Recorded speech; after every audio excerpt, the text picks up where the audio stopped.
Síguenos en nuestras redes sociales. Encuéntranos en Facebook, Instagram y Twitter como Radio U Central. Suscríbete a nuestro canal de YouTube y síguenos en Spotify. Radio U Central 107.1 FM en el corazón de Santiago.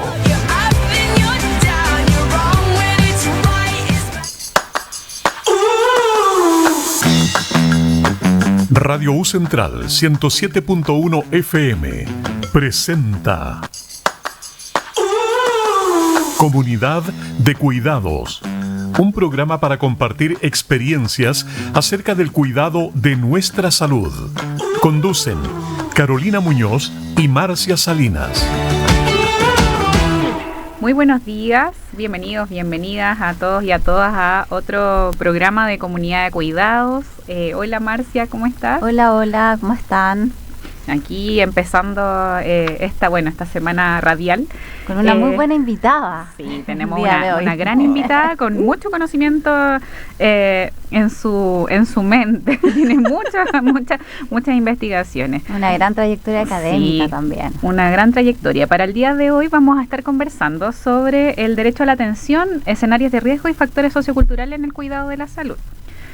Para hablar sobre este tema, y los que vayan surgiendo en realidad, tenemos a nuestra invitada Amparo Muñoz Rubilar, enfermera, magíster en psicología educacional y doctora que está en proceso de doctorado en ciencias de la salud académica de la Universidad Central de Chile y referente en el ámbito de cuidado y atención de salud. Además, ella dirige el comité científico de la Asociación Científico Chilena de Estomas, Heridas y Continencia y ha sido revisora en revistas como BMC Nursing, y su investigación doctoral ha tenido reconocimiento por ANIDUCEN y se centra en el deber de cuidar para potenciar la adherencia terapéutica de pacientes con enfermedades crónicas.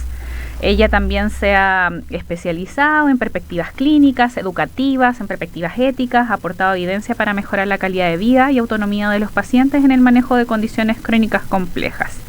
Amparo, bienvenida. Muchas gracias. Bienvenida, un gusto. Sí, gracias a ustedes. Estoy súper contenta por la invitación, chiquillas, de verdad, un gusto tener esta tremenda compañía, además, porque ustedes son muy queridas también para mí y son referentes en el tema. Bueno, lo primero, nosotras acá siempre preguntamos, o generalmente preguntamos, que las personas que nos dedicamos al área de cuidado, ¿cuál fue primero la motivación como interna que te llevó como historia de vida, principalmente hacia la temática de escoger una carrera o profesión que fuera del área de cuidados, y cómo de ahí se derivó en todo esto?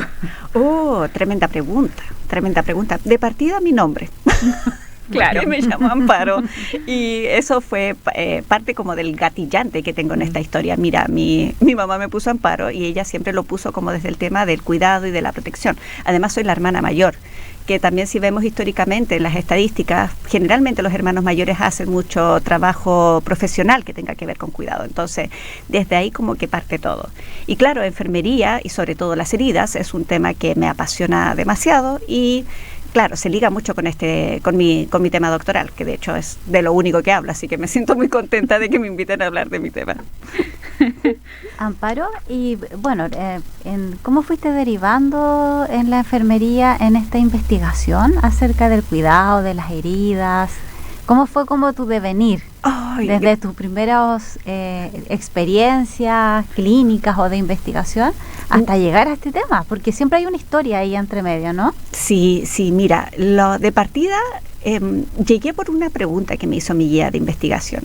Mira, de partida, o sea, si empezamos como desde el inicio, mi tesis de pregrado fue sobre el síndrome de la sobrecarga del cuidador. Eso fue lo primero que hice en mi vida y lo investigué en Chillán, fue súper entretenido, en fin. Incluso tuve premio nacional por esa investigación.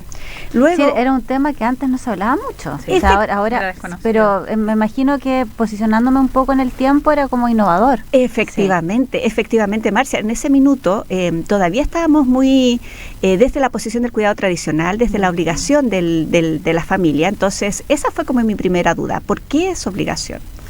Y ahí quedé como, porque es obligación. Luego me metí en el magíster de psicología educacional y ahí tuve una gran oportunidad, una psicóloga muy, muy respetada, la doctora Diana Pazmanik. Ella me guió en el tema y me dijo, pero ¿qué es lo que estamos viendo ahora? ¿Qué es lo que tú quieres ver? Entonces le dije, mira, quiero ver si existe esta inquietud que tengo en otras enfermeras. Entonces empezamos a ver desde las historias de vida, enfermeras que tuvieran como ese hilo, y ahí sale alguien que también es muy conocida de aquí de La Carito, que es Angélica Espinosa, no sé si te acuerdas de ella. Claro es la fantástica, claro, o sea, quiero envejecer como ella, es una enfermera topísima, y claro, esas historias me iban como rellenando el corazón con respecto a lo que es el cuidado. Y luego, ya en el doctorado, mi guía de tesis, que a todo esto es de Noruega, entonces ella tiene una visión del cuidado muy distinta a lo que se vive en Chile, y me dijo, mira, si tú piensas tanto en que alguien tiene que recibir cuidado, si nos ponemos en ese escenario, ¿de quién es el deber de proporcionarlo? Eso te lleva, por ejemplo, a la teoría de Hoffeld, que dice que si tú no piensas en el derecho con un responsable o con un corresponsable, en realidad estás hablando de una declaración vacía. Y eso es algo que he visto mucho dentro de nuestro país, que decimos, hablamos desde el derecho, pero nunca hablamos desde el deber. Entonces, claro, ahí quedé pilla. Dije, chuta, es verdad. Y más encima estalló la pandemia, veníamos del estallido social, que también, por supuesto, te remueve la conciencia con todos estos conceptos y preconceptos. Claro, o sea, de hecho ahí se viene incluso otra historia. Sí. Bueno, pandemia pone como en la palestra el tema del cuidado. Justamente. Sí, porque quienes los hacen no tienen de manera obligatoria que hacer sin tener tampoco ninguna retribución. Ahí, bueno, también se vio el cuidado de mujeres que estaban cuidando hijos solas, que personas que estaban empostradas. Muy bien, Caro, sí. De hecho, eso que tú acabas de señalar, personas postradas que de hecho te da harto miedo en Chile cuando hablamos del cuidado, en términos de que te vas a quedar postrado, te vas a quedar con miedo. Es una discusión que siempre tenemos con mucha gente. Por ejemplo, en Los Ángeles, que es de donde vengo, recientemente hubo un caso sobre una persona mayor que le disparó a su pareja en el hospital porque había tenido un accidente cerebrovascular. Porque probablemente pensó, claro, si ella queda postrada, la cuido, pero tengo 80 años, ella tiene 78 años, ¿quién me va a cuidar a mí después? Y eso viene con otra lógica, que es la reducción de la natalidad, que también son personas que, claro, si tienes un solo hijo, tienes que cuidar a 2 padres. Y no es lo mismo cuidar una guagua de 5 kilos a una persona mayor de 70, 80 kilos. O sea, es así de bruto, claro, la verdad, la forma en que lo estoy pensando. Claro, pero que deja muy en evidencia los desafíos que hay respecto al cuidado en esos grupos etarios. Efectivamente, sí. Y me pasan varias cosas con esto, la verdad, porque incluso el tema de investigación, el tema comparativo que hago, lo hago entre países como España, países como Noruega, países como Chile y países como México, porque también ahí tiene que ver cómo pensamos los valores tradicionales. Por ejemplo, no sé si han visto la encuesta mundial de valores. No, yo específicamente no. Ya. Bacán. Cuéntanos un poco, por favor. Excelente, porque de verdad me gusta mucho hablar de ese tema. Porque cuando uno piensa en el deber de cuidar, uno también tiene que pensar en cierta característica sociocultural que uno tiene, cómo uno está pensando ese deber. Como les decía, mi nombre, ¿cachai? Amparo, cuidado. Con el contexto en el que está inserto, sí. ¿Hasta dónde llega tu deber en la medida que tu espacio te permite ese cuidado? Tú lo piensas en la medida que existe ese espacio. Por ejemplo, si uno lo piensa desde ese área, Noruega tiene una proporción de enfermeras versus pacientes de 21,6 por cada 1.000 pacientes, mientras que en Chile alcanzamos el 6, ¿sí? Y lo que pide la Unión Europea es un 8, la OCDE pide un 8,8 y la Unión Europea pide un 12 para el caso de España. Por debajo. Claro. Y en el caso de México es aún más difícil porque tenían entre 5 y un 6. Pero la diferencia estaba en que los valores que nos regían son súper distintos. Claro. El cristianismo tiene que ver ahí, la religión, la familia extendida. Muchas gracias, Carolina. Efectivamente, la tradición judeocristiana es la que nos hace ver que el cuidado tiene que ser una cosa interna, una cosa privada, una cosa, de hecho, privada, privatizada. No es algo que tú se lo puedas exigir, por ejemplo, al Estado. Y eso también me lleva a una parte de la investigación, que como les digo, claro, tengo esta investigación en nivel de comparación entre países por el tema de los valores y que te abre este espacio de cómo lo piensas, pero también está el tema de qué nivel lo estás pensando, porque está la obligación estatal que es de donde tú estás aportando tus impuestos y tú esperas a que te lleguen en algún minuto de la vida. Y por el otro lado está la obligación desde tu profesión. Por ejemplo, esperaría que Marcia tuviera la gentileza, por ejemplo, de apoyar a alguien con alguna necesidad de primer auxilio psicológico, por ejemplo, ¿cierto, Marcia? Claro, es parte de tu, es parte de tu competencia. Es como cuando uno hace cuando haces el juramento, cuando eres enfermera. Bueno, antes yo era enfermera clínica, entonces cuando sucedía, por ejemplo, tú ibas en el camino, ibas muerta de sueño igual, pero había un accidente, legalmente y moralmente uno tenía que parar a ayudar, porque si no había nadie más, es como tu deber ético-moral el bajarte, el ayudar y estar ahí, hasta que llegue alguien con las mismas competencias o capacidades que tú y pueda reemplazarte. Es como bueno, eso tiene también mucho que ver como con una sociedad de cuidados. Efectivamente, también desde hacerte cargo de tu preconcepto deontológico, o sea, de dónde te estás construyendo. Y por otro lado está el deber de cuidado personal, que es que tu responsabilidad contigo misma, con tus familiares, con las personas que te rodean, y por supuesto es mucho más racista porque tú quieres más a los que conoces más y piensas menos en los que quieres menos. Entonces, claro, hasta dónde llega tu deber en situaciones de riesgo como fue la pandemia. Claro. Sí, ese es un claro ejemplo. Es un claro ejemplo la pandemia de lo que tú estás señalando. Sí. O sea, la pandemia no sé, yo creo que sacó lo mejor y lo peor. Sí. Nos llevó a los límites un poco. Sí, o sea, es que hizo notar mucha vulnerabilidad. Que muchas cosas que dábamos por sentado que ya no las damos tanto. Por ejemplo, cómo pensamos la prevención, cómo pensamos incluso hasta el PAP o el cáncer, en fin, son varias cosas que se nos juntan ahí. Sí, es súper complejo el tema del cuidado y cómo, bueno, y ahí también están mucho las estructuras que tienen que ver con cómo son los prestadores de salud. En España hay una salud distinta acá en Chile, que es la que yo conozco más cercana, por eso digo España, no conozco la de Noruega, claro. Pero acá con este espacio en donde está lo público y lo privado hay una diferenciación tan grande y abismal de desigualdades. En cambio, allá es un poco menos evidente esas brecha, desigualdades, ¿no? de atención diferenciada entre un grupo económico y otro. Entonces, es como que tú te puedes encontrar con personas de distintos estratos socioeconómicos en un mismo espacio. También eso tiene que ver con que la gente comparte un sentido quizás no tan consciente, pero el hecho ya de tener este fondo común hace que sea una sociedad más cuidadora. Claro. Entonces acá es como... Bueno, en Chile los territorios están súper sectorizados. Tan largos, tan desagregados. Y los espacios muy diferentes. Claro. Sí. O sea, la construcción de los barrios, por ejemplo. El acceso a áreas verdes. Eso. Hay una diferencia abismal entre algunos territorios y otros, digamos, dentro de una misma... Ni hablar de la esperanza de vida entre una comuna y otra. O nacer en un lugar y otro, por ejemplo, es muy distinto ser cuidado en el Sename a ser cuidado en una familia, tantas posibilidades incluso de hasta una infección urinaria, que podría ser una cosa súper puntual en una casa, y en el Sename es otra historia. Sí. Entonces, ahí viene porque, o sea, se fijan cómo es complejo el tema del deber, porque te va planteando estas diferentes aristas en esa relación. Pensaba un poco en tu tema también respecto de estas diferencias socioculturales, porque claro, ahí el rol del cuidador probablemente tiene demandas distintas, desafíos distintas, sobrecargas diferentes. No es lo mismo ser cuidador en una comuna X que en una comuna Y. Exacto. Estando, digamos, en el mismo país, porque me imagino que tú estás mirando estas diferencias entre distintos países, pero en un país con una brecha de desigualdad tan potente como Chile, no es lo mismo mirar un sector que otro, ¿no? Somos varios países dentro de un país. Sí, efectivamente.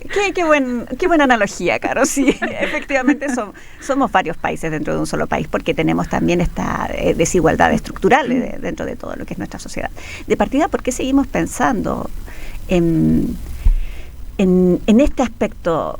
A ver, un poquito para contextualizar. Como les decía, está Chile, está España, está México y está Noruega dentro de la investigación, y están estas comparaciones. Y claro, primero esta diferencia que les decía, la relación entre enfermeras y pacientes, entre los 21,6 de Noruega hasta los 6 de México. Pero a la vez también está esta diferencia secular y tradicional. En la encuesta mundial de valores, por ejemplo, Noruega es un país extremadamente liberal en esos términos, secular, versus que México es mucho más tradicional. De hecho, en la encuesta de valores está al nivel de Marruecos y Argelia, México.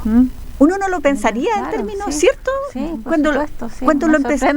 También a mí me sorprendió un montón. De hecho, dije, ¿cómo? No puede ser. Y lo revisé de nuevo y históricamente, desde que la encuesta salió en los 60 o los 80, pero ya tiene su a mí no tiempo. me sorprende tanto. ¿A ti no te sorprende? ¿Por qué no te sorprende, mujer? Cuéntame. Por el tema. Por el machismo infinito y por los feminicidios, porque he leído a Rita Segato, porque estaba la guerra contra las mujeres que escribió desde México y ella tuvo muchos problemas para poder ingresar a México después de que escribió esos libros. Entonces ahí se pudo ver como esa violencia institucionalizada y que tiene mucho que ver con estos valores machistas y que tienen que ver también con una misoginia casi estructural. Sí. Por eso. Es que el valor tradicional plantea que solamente puede ser de una forma. El valor tradicional no te permite flexibilizar, no te permite asumir otro rol o compartir otro rol con otras personas. Entonces, claro, en México la cosa estaba brígida. Incluso en la pandemia tuvimos historias sobre colegas que tuvieron violencia. Nosotras tuvimos comentarios, pero no llegamos a la violencia. Entonces, eso hacía que, por ejemplo, la responsabilidad de los mexicanos o de las enfermeras mexicanas era más hacia sus familias que hacia los externos. Y por otro lado, nuestra sociedad secular, que está un poquito menos, está entre medio, la verdad. Dentro de los países de Latinoamérica, Chile es el más secular. Pero también tiene esta cosa tan independentista que hace que nosotros lo vimos en la pandemia, que se discutió mucho el tema económico por sobre la calidad de vida o las condiciones de vida o la forma en que íbamos a cuidar a las personas durante la pandemia. Y que generó dudas hasta hoy. O sea, incluso habían hasta memes así como, ¿y la economía? ¿Y la pandemia? ¿Y la economía? O sea, llegaré muerto, pero ¿y la economía? Entonces, claro, estamos muy, muy metidos en eso. Vamos a ir ahora a una canción y vamos a seguir conversando de este tema sobre los cuidados. Vamos ahora con Antlers, de Antlers, Kettering, una canción del álbum Hospice del 2009 y una historia emotiva sobre el amor y la pérdida y el duelo. Sí, súper adecuada para cuidado.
Ya estamos de vuelta con más Comunidad de Cuidados, junto a Carolina Muñoz y Marcia Salinas. Hola, volvemos acá en Comunidad de Cuidados. Estábamos conversando con Amparo, bueno, con Marcia también, estábamos conversando sobre todo lo que tiene que ver con el factor cultural en la decisión de cuidar a un otro. Uh-huh. Y tú nos comentabas estas percepciones que tenían las enfermeras mexicanas. Sí. Por sobre como cuidar más a su familia que a un otro de fuera, ¿no? Sí, sí. Efectivamente, Carolina, el deber de cuidar está, o sea, por lo que he revisado en mi investigación, no, esto no significa que sea la verdad absoluta, pero sí que cuando tú comparas, por ejemplo, en estos 4 países donde tengo este seguimiento, mientras más tradicional el país, más rígido es en términos de cómo adopta el rol de cuidado y de cuidador. Entonces me encontré en esta situación de México, donde las enfermeras que habían sufrido incluso violencia durante la pandemia, porque además de tener el deber de cuidar, se esperaba ciertas condiciones de sometimiento al hecho de ser cuidadoras. Entonces, necesariamente, si tú estás en un escenario de riesgo, empiezas a pensar más en los que están cerca de ti, más allá de los otros. Y esto se suma a otra situación que también sucedió durante la pandemia y que recuerdo que ustedes también la tienen que haber escuchado, que era este tema del lenguaje de guerra. No sé si se acuerdan que cómo hay que mantenerse unidos, el enemigo común y todo. Sí. Y claro, o sea, en una perspectiva belicista, todo aquel que está asociado con el enemigo también es tu enemigo. Entonces, si la enfermera porta el germen, porta el daño, también es tu enemigo. Y eso hace que tú dejes la empatía de lado y empieces a pensar en los tuyos, porque no te queda de otra también en esa figura. Pero también los tuyos te pueden sentir como un enemigo. Entonces, es un tema que todavía sigamos pensando las enfermedades desde el punto de vista de lo bélico. De hecho, todavía lo escucho y me genera esa idea incómoda. Por ejemplo, cuando escuchamos como hay que defenderse del cáncer o hay que luchar. Esa frase, sí, Marcia, hay que luchar contra el cáncer. Es una enfermedad, por favor. O sea, asúmanlo, no es una lucha, no es un acto. No es solitaria. Exacto, y no es un acto voluntario, no es que dijiste, hoy me día voy a enfermar de cáncer porque me dio la gana. Quiero luchar contra el cáncer y hoy día me pongo a luchar. No, pues la cuestión es así, pues te toca nomás, te toca. Y en esa misma figura, si te toca, es que existe una responsabilidad de la sociedad. Asumir que nunca elegiste enfermarte. Nunca es una elección. Sí. Y lo único que deberías tener derecho en términos de acceso económico sería la hotelería. O sea, si te vas a la clínica Las Condes, puede ser porque, no sé, tienen mejor comida y te gusta esa comida que te dan ahí y pagas por eso, pero no la atención.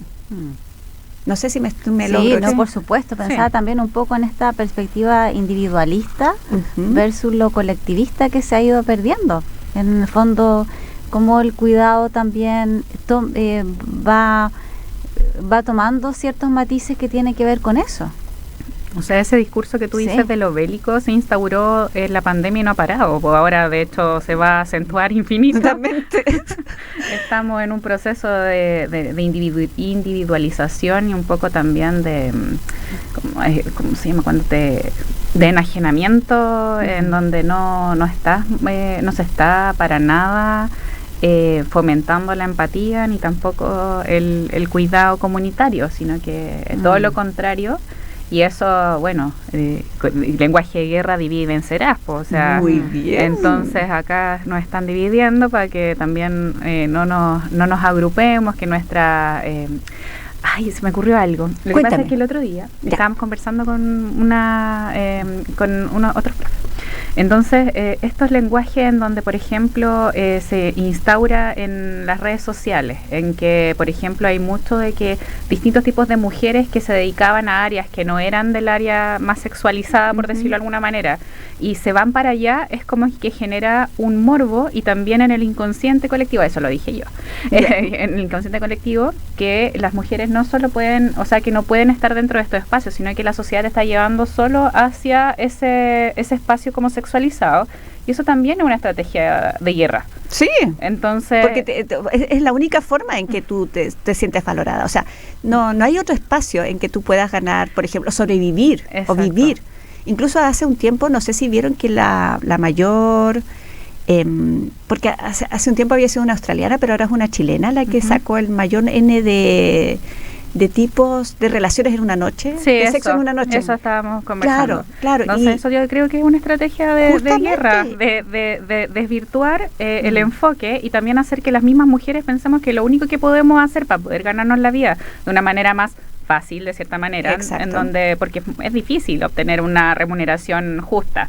Sí. Entonces, hacer estas cosas y hace que también haya menos capacidad de reflexión, de pensar, de agruparse, de generar redes, y yo creo que eso también tiene que ver mucho como con una estrategia de anticuidado. Sí, de hecho coincido mucho contigo, porque incluso anda un meme circulando que decía: desde que se abrió OnlyFans ya la gente no vende ahí. Porque en el fondo, claro, vamos de un trabajo precarizado a otro. Exacto, pasamos de un trabajo que ganabas más o menos y ahora pasamos a otro que también ganas bastante poco. Entonces, pero como que no tienes otro espacio para ganar algo mejor. Claro, entonces, o sea, imagínense que el comparar también cuánto cuesta el valor hora de, por ejemplo, realizar una curación de una herida. Perfecto, gracias. Entonces, excelente comentario. Ese valor hora no va en ningún caso va a suplir el valor hora de una persona que realiza el comercio sexual.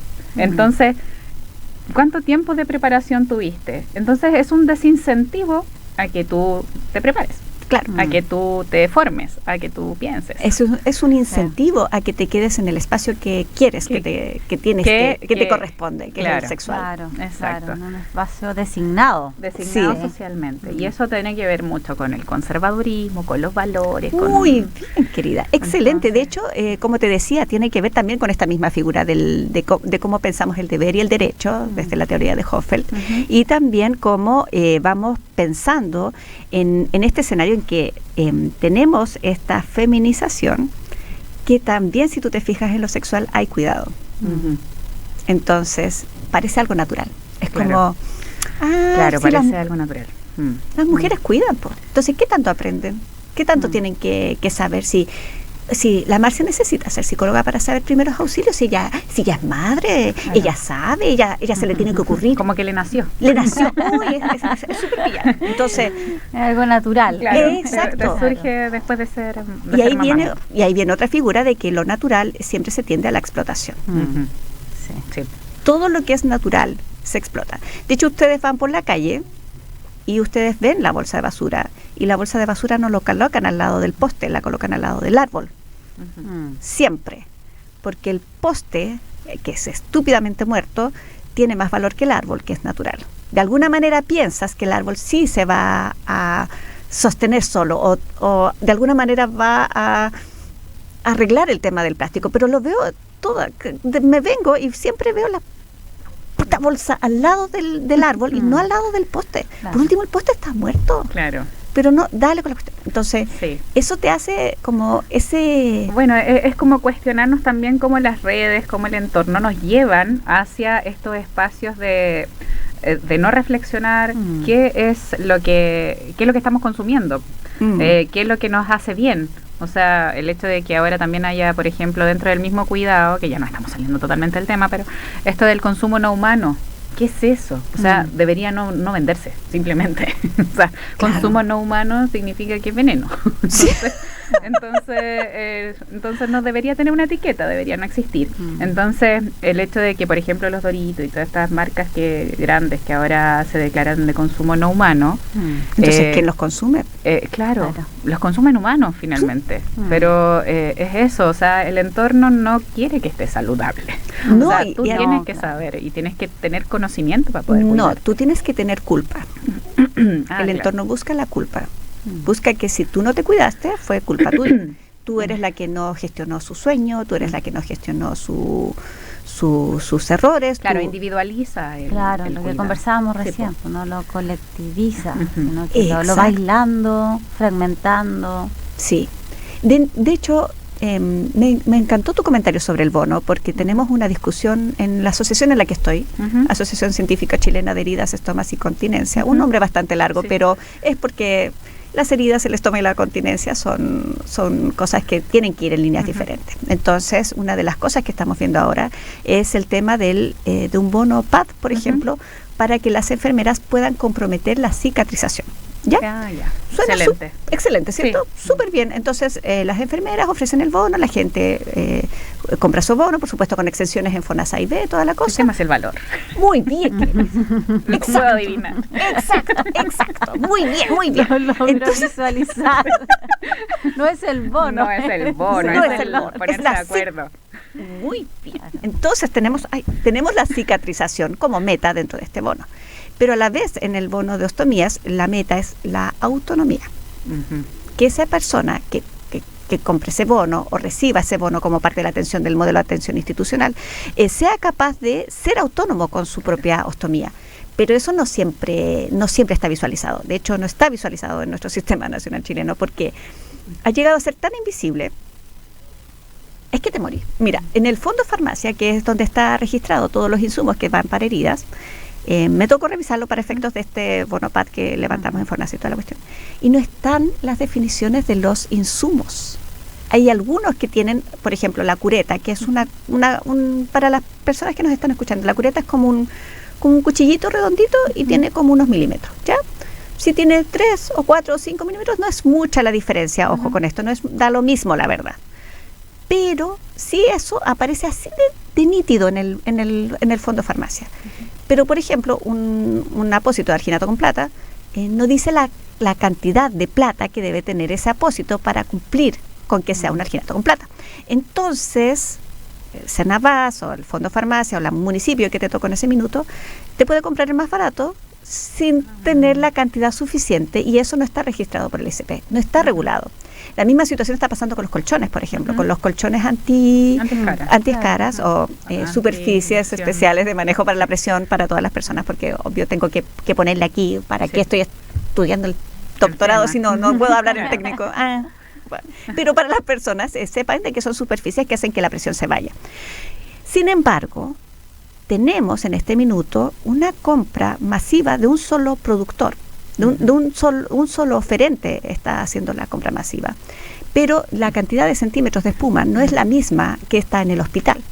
Entonces, la superficie que le llega, por ejemplo, a alguien en domicilio, que es parte de la canasta que está llegando por el sistema Chile Cuida, le llega mucho más delgado.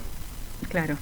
Y eso es un problema. Sí. No solamente porque es un problema en términos de que la superficie no va a hacer el efecto que queremos que haga, que es reducir, sino que además sobrecargas a la cuidadora. Es moverlo. Muy bien. Sí. Entonces queda queda la embarrada. Sí. Yo, por ejemplo, vi una niña, en TikTok una niña que es como que está estudiando arte. Ya. Y ella viaja todos los fines de semana a cuidar a su mamá que tiene demencia y a su abuela.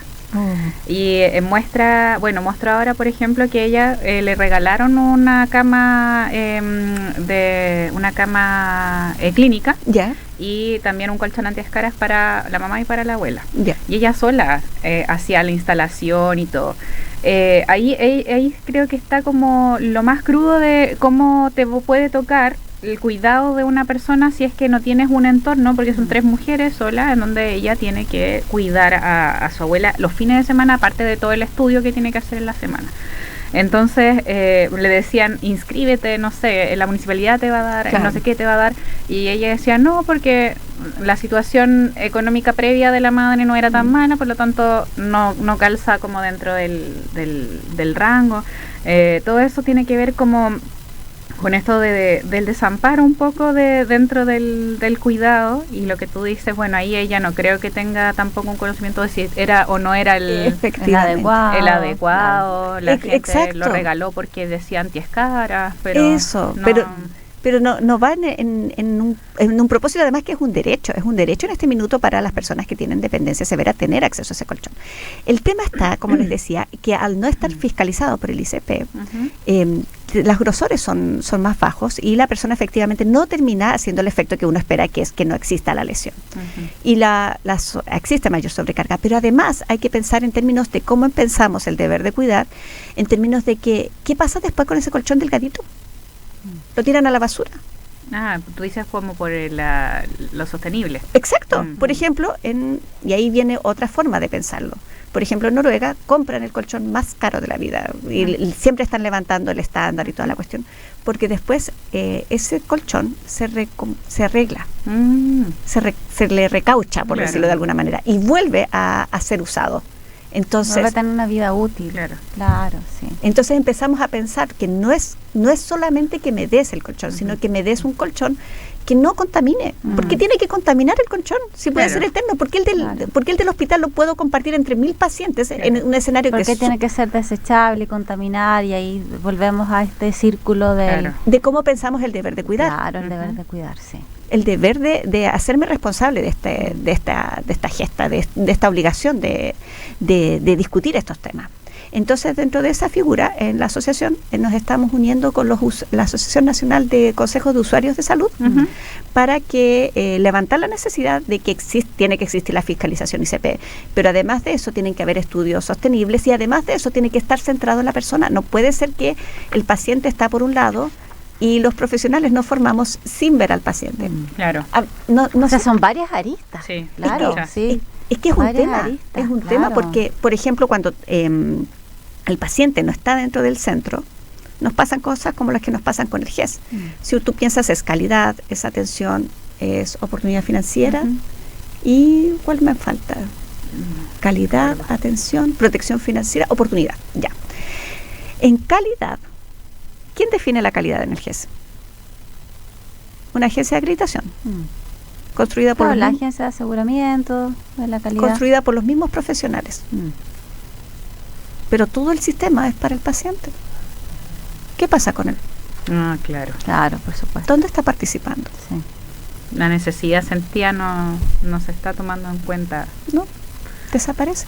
Sí, bueno, eso en parte de muchas de las invitados que hemos tenido acá dentro de la comunidad de cuidados es muchas veces todo lo que tiene que ver con la ley, con cómo se va a ejercer, también es como no habiendo escuchado antes a las personas que lo padecen o que lo viven, y es bastante complejo.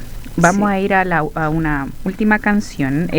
Francisca Valenzuela, con la canción que habla sobre resiliencia y capacidad de superar obstáculos personales. También ad hoc.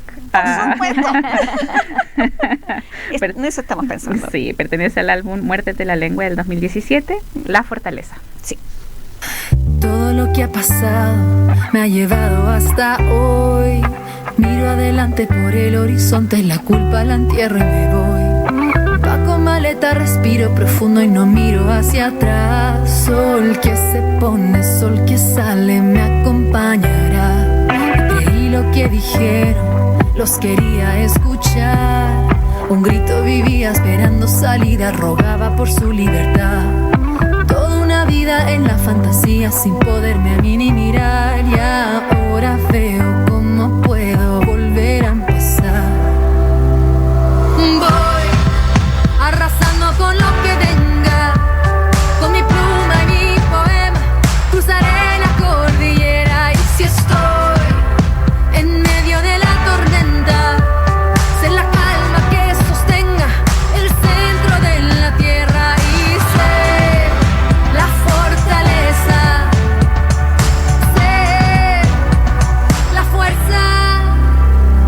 Y no seguiré viviendo el pasado si no está. Me paro derecha en este momento y la fuerza de adentro saldrá. Empaco maleta, respiro profundo y no miro más hacia atrás. Sol que se pone, sol que sale, me acompañará. Voy arrasando con lo que venga, con mi pluma y mi poema, cruzaré la cordillera. Y si estoy en medio de la tormenta, sé la calma que sostenga el centro de la tierra. Y sé la fortaleza, sé la fuerza.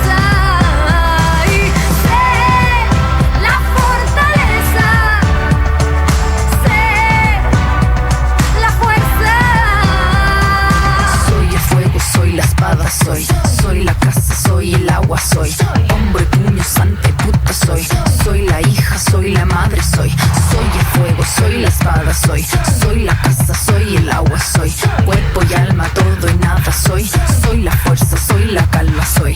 Voy arrasando con lo que venga, llegaré hasta donde pueda y que nada me detenga. Y si estoy en medio de la tormenta, firme como la madera y suave como seda, y voy arrasando con lo que venga, con mi pluma y mi poema cruzaré la cordillera. Y si estoy en medio de la tormenta, de la calma que sostenga el centro de la tierra, y sé la fortaleza, sé la fuerza, y sé la fortaleza, sé la fuerza.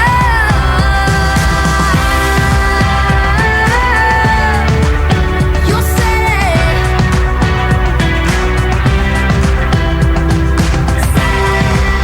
la fortaleza, yo seré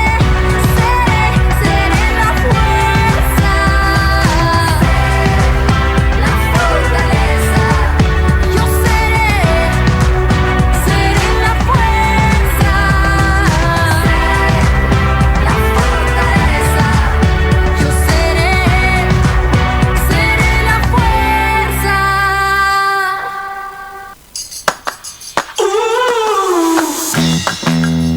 Ya estamos de vuelta con más Comunidad de Cuidados, junto a Carolina Muñoz y Marcia Salinas.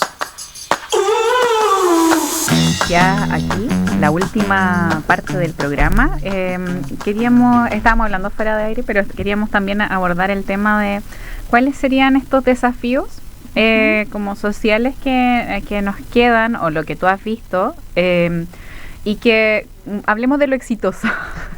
Hablemos de quizás de lo que sí ha resultado en algunas partes y que puede ayudarnos a nosotros como país, como comunidad, como sociedad, a llevar a la población hacia una sociedad más contenedora, más cuidadora, más empática. Es como soñar un poco, ¿no? Sí. En aquellas buenas prácticas, como buenas experiencias. Sí, efectivamente, para allá estoy pensando también, o sea, si uno creyera de que no tiene solución esto del Senabas o del FOFAR, uno no se juntaría con la gente del Consejo de Usuarios a pelear la cuestión. Tampoco uno presenta el proyecto del Bonopad, uno lo presenta porque tiene esperanza. Es como si hay un árbol que está mutilado, tú haces el reclamo en la MUNI y que por último le pongan la pinturita de...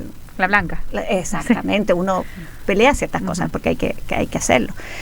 Una de las cosas que a mí me parece muy interesante en términos de qué podría solventar el cuidado es empezar a dejar de pensar en que las patologías como Alzheimer, como Parkinson, como accidente cerebrovascular van a ser posiblemente evitadas o resueltas en el corto plazo. Creo que eso hay que dejar de pensarlo.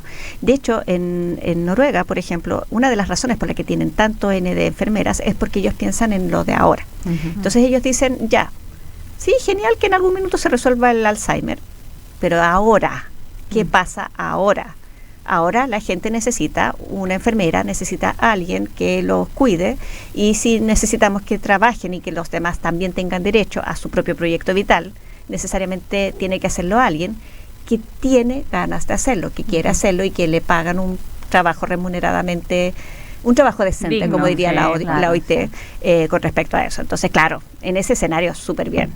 Entonces creo que eso nos falta acá, porque acá incluso tuvimos un escándalo, no sé si se acuerdan, hace un tiempo atrás, ese escándalo sobre un estudio de enfermedades neurológicas que se hizo con un tipo de la Chile, no recuerdo el nombre en este minuto, pero era que le sacaba fotos a los resultados y daba vuelta a las fotos para que en las publicaciones apareciera que tenía avances en Alzheimer. Sí, me acuerdo. Yo no. ¿Tú te acuerdas? Sí, me acuerdo. Sí, fue un escándalo bastante potente eso. Y resulta que esa persona sigue vendiendo eso. Sigue en no hubo sanción. No hay sanción. Incluso todavía lo apoya la Fundación Michael J. Fox del gringo que tiene Parkinson. Entonces, se suman esas situaciones. Pero el problema de eso es que esa esperanza también se utiliza para dejar de pensar en el presente. Claro. Uno de los comentarios que hicimos es como, ¿vale la pena pensar en Marte si vivimos en la Tierra? No deberíamos pensar en la Tierra y no pensar en Marte. De la misma manera que debemos pensar en el feto o en la mujer, si la mujer ya está acá, deberíamos pensar en la mujer. No huir de la problemática, Claro, sino que enfrentarla. Exacto. Afrontarla también. Afrontar la supremacía de realidad, Sí. asumamos que si necesitamos cuidado y queremos seguir teniendo nuestro propio proyecto vital, porque esta devolución permanente de la culpa, porque por eso te señalé la culpa en un inicio, porque es para que los hijos en algún minuto sientan culpa de que no fueron suficientemente amables con sus padres. Pero no es el mismo tema, no es ni siquiera el mismo peso, por eso lo digo tan brutalmente, porque necesita ese otro espacio formal. De esa misma figura, por ejemplo, se tienen que hacer investigaciones, se tienen que hacer diplomados. Por ejemplo, ahora hay un diplomado del tema de heridas que está dando la universidad, que tiene que ver con eso de dejar de pensar, por ejemplo, en marcas y empezar a pensar en principios activos dentro de los insumos que ustedes o alguien utiliza para términos de cuidar. Entonces, claro, Pamela Valdivenito, por si acaso, si estás por ahí, es la directora. Gran poder ella. Sí, muy amorosa la Pame, muy instruida en el tema de heridas. De hecho, muchas veces infidencia, uno le mandaba una foto de un familiar o alguien y Pame te orientaba, mira, no, esto de esta manera, con estas cosas. Sí, efectivamente. Y eso, la verdad, es que y eso también tiene un valor y nosotras no lo tomamos en cuenta. Nosotras como enfermeras muchas veces, muchas personas, hasta vecinos, te preguntan y te mandan una foto y uno le hace toda una descripción. Mira, tienes que comprar esto, tienes que comprar aquí, tienes que hacer esto allá. Eso es información y es educación para la salud y también debería ser valorado. Y no, la gente muchas veces no lo valora. Lo que tú decías de estas dos aristas, en donde uno era como la parte más procedimental y la otra la que tenía que ver con educación para la salud. Exacto. Y no se toma en cuenta el peso que tiene la educación, que es muy importante, para ¿Sabes el proceso. qué? Pensaba un poco en eso. En general, cuando uno consulta a una amiga enfermera, siempre tiene una muy buena disposición. Pero si tú vas a otras áreas de la salud, muchas veces no te responden igual. Claro, pues como que si tú entonces, le fueras claro, a un ingeniero, oye, yo creo que estoy haciendo una pyme. Sí, ¿Me podía hacer mucho énfasis en lo que tú señalas, creo que es súper importante. O sea, como el conocimiento tiene un valor. Claro. Un valor que como sociedad tenemos que darle mayor énfasis. O sea, no solamente las personas, no es por desmerecer las personas que tienen más capacidad técnica, sino que darle el valor de la cantidad de años, del esfuerzo de lectura, de estudio que tiene todo este tiempo, proceso. dedicación, energía. Llegamos al final. La feminización en el fondo. Está muy interesante muy la interesante. conversación. Bueno, Amparo, agradecidísima de tu presencia. Gracias, Marcia, también. Lo he pasado muy bien. Sí, hoy lo pasé súper bien. Estaba entretenida la conversa, nos desviamos un poco, disculpen, que de repente nos disgregamos y se pone media diversa la conversación, pero bueno, parte de esto. Los dejamos ahora con la última canción de esta mañana y los invitamos a la próxima edición de Comunidad de Cuidados el martes a las 11. Que estén muy bien. Muchas gracias. Chao, chao.